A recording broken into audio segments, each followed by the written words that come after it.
नमस्कार दर्शकों, city news Bareilly में आप सभी का स्वागत है। मैं हूं अभिषेक चित्रांश। कानपुर के विकास दुबे के एनकाउंटर के बाद यूपी पुलिस काफी सक्रिय नजर आ रही है। इसी कड़ी में बरेली के उच्च अधिकारियों द्वारा भी अपराधियों के खिलाफ धरपकड़ का अभियान चलाया जा रहा है। वहीं पप्पू भरतौल विधायक जी का ये कहना है कि बरेली पुलिस अपराधियों के खिलाफ जो कार्य कर रही है वह तारीफ काबिल है, लेकिन पुलिस महकमे में जो भूस्खलन, तस्करी, जुआ, सट्टा, शराब, गो तस्करी आदि में लिप्त पुलिस वाले हैं, उनके खिलाफ भी डीआईजी को अभियान चलाना चाहिए, तभी बरेली वासियों को चैन की सांस मिलेगी। माननीय डीआईजी साहब जो हैं बरेली के, वो बहुत अच्छे अधिकारी हैं और वो बगैर भेदभाव के काम करते हैं और वो कई बड़े शहरों में रहे और इतने अच्छे अधिकारी हैं। आप देखिए कि उन्होंने जितने भी टॉप 10 बदमाश रहे हैं जो कोई नहीं पकड़ सकता था, उसको बरेली के जो डीआईजी हैं राजेश पांडे जी, उन्होंने पकड़े। और मुझे लगता है रिटायरमेंट होने के बावजूद भी सरकार को उनकी ज़रूरत रही, क्योंकि ऐसे लोग जो हैं वो देश के लिए काम कर रहे हैं, वो अपने परिवार के लिए काम नहीं कर रहे हैं। तो मैंने कल जो एक न्यूज़ उनके द्वारा एक न्यूज़पेपर हिंदुस्तान में एक छपी थी कि उन्होंने पूरे जो अपने रेंज है उसमें टॉप 10 बदमाशों की एक लिस्ट बनाई है, उसको जनता ने पढ़ा तो जनता ने बहुत अच्छा उसको सराहा। और डीआई साहब को वैसे भी सारी जनता अच्छा मानती है पुलिस विभाग में। पुलिस विभाग में अगर किसी को अच्छा मान ले पब्लिक, तो ये बहुत बड़ी बात है। ये आप भी जानते हैं और हम भी जानते हैं। तो जनता के हमारे यहाँ तो बहुत सारे लोग सुबह से ही आ जाते हैं। तो कल बहुत सारे लोग थे, दूर दूर कुर्सियाँ पड़ी थी, हम भी जल्दी जल्दी काम निपटाते रहे। तो लोगों ने जीत रहा है, तो लोगों ने ये कहा कि आज डीआई साहब का बयान ऐसे ऐसे आया, ये सब चीज़ें। तो हमने उनको एक पत्र लिखा कि ये आपकी बहुत अच्छी पहल है कि टॉप 10 बदमाश।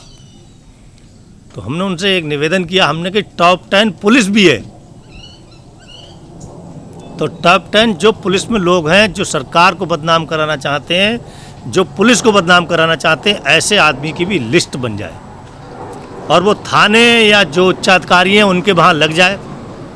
जैसे कोई गाय कटवाता है और वो मौके पे पकड़े भी गए हैं पुलिस के लोग, सिपाही, तो वो सरकार को और पुलिस को ही तो बदनाम कर रहे हैं। या कोई रिश्वत ले रहा है तो वो भी बदनाम कर रहे हैं।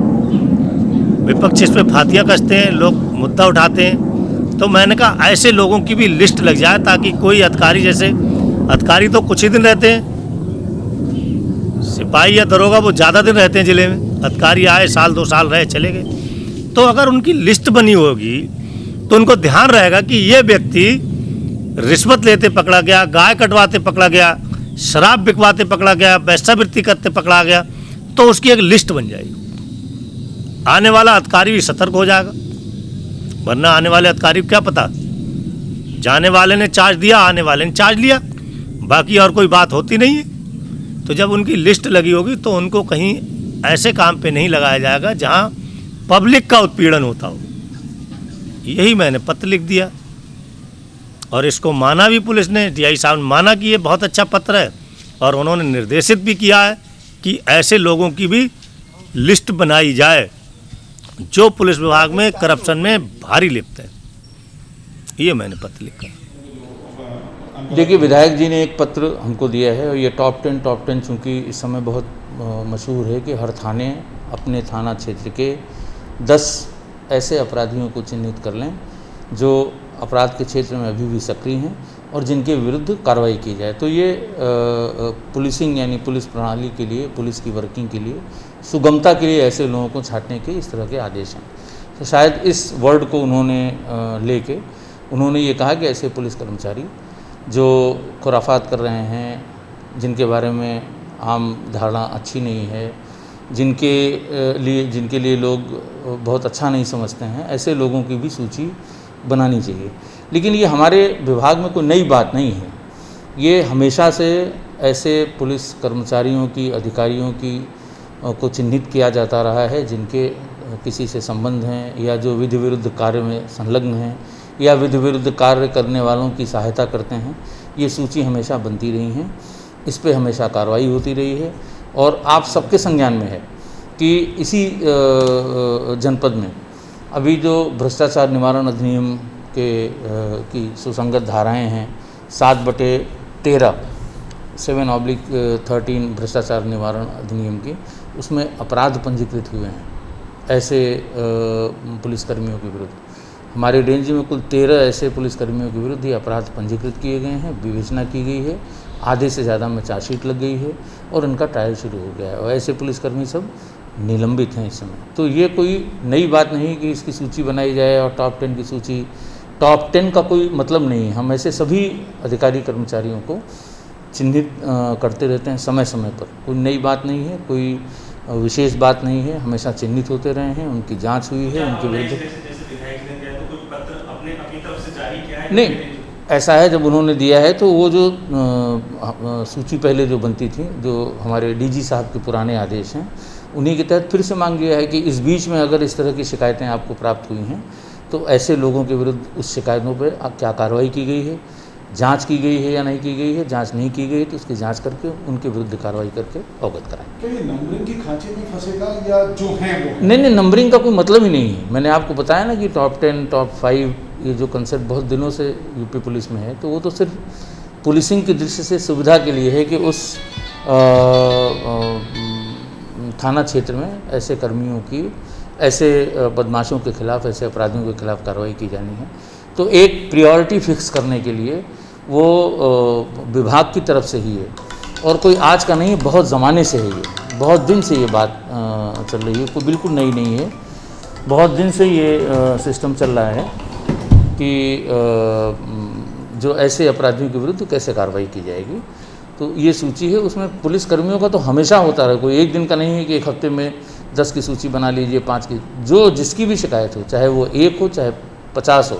अभियान भी चलते ही निरंतर प्रक्रिया है, ये निरंतर प्रक्रिया है, ये ऑटो करेक्ट मोड में है हमारा अपना विभाग स्वयं भी, पुलिस विभाग। तो ये अपने आप जो इस तरह की जितनी भी शिकायत जब भी, चाहे जनता के व्यक्ति दें, कहीं और से शिकायत आए, उनकी जांच होती है, उनके विरुद्ध कार्रवाई होती है। एक आखिरी सवाल कि क्या ये लोगों को, एक आखिरी सवाल, ये इन्होंने अपेक्षा थानावार की है या जिलेवार की है?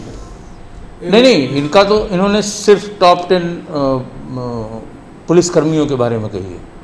तो वो जहाँ के भी होंगे, हमारे ज़िले के होंगे, हमारे रेंज में होंगे, जहाँ कहीं होंगे, वो इनके विरुद्ध जांच होती रही है, कार्रवाई होती रही है। नई सूचना मिलने पे फिर जांच होगी, फिर कार्रवाई होगी। आपकी तरफ से काफ़ी समय पहले ही प्रक्रिया शुरू कर दी? बिल्कुल, प्रक्रिया शुरू कर दी गई है। आपको ध्यान हो, कुछ दिन पहले ऐसे पुलिसकर्मी, उनको बर्खास्त भी किया गया। हमारे रेंज में सबसे अधिक कर्मचारियों की बर्खास्तगी हुई और अभी पिछले 1.5 साल में मैंने आपको बताया कि 13 मुकदमे कायम हुए।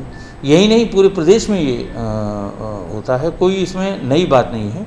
और इन्होंने व्हाट्सएप नंबर भी जारी किया था? हाँ, इस संबंध में मैंने आपको ध्यान हो एक व्हाट्सएप नंबर जारी किया था, पब्लिक के लिए जारी किया था, आप लोगों के माध्यम से सब तक पहुंचा था कि पुलिसकर्मियों की अगर किसी तरह की कोई शिकायत आपको प्राप्त होती है, उनके रिश्वत लेने की, काम के बदले में कुछ और उसकी, तो वो आप हमको इस व्हाट्सएप नंबर पे ऑडियो या वीडियो के रूप में भेज सकते हैं। आप ये भी जानते हैं कि ऐसे लापरवाह, ऐसे उद्दंड पुलिसकर्मियों के विरुद्ध कार्रवाई भी हुई है। इसी तरीके की लेटेस्ट न्यूज़ और लेटेस्ट वीडियो के लिए आप हमारे चैनल सिटी न्यूज़ बरेली को सब्सक्राइब करके बेल आइकन का बटन जरूर दबा दें। मैं अभिषेक चित्रांश आपके साथ नेक्स्ट वीडियो में फिर मिलूंगा, तब तक के लिए थैंक यू सो मच।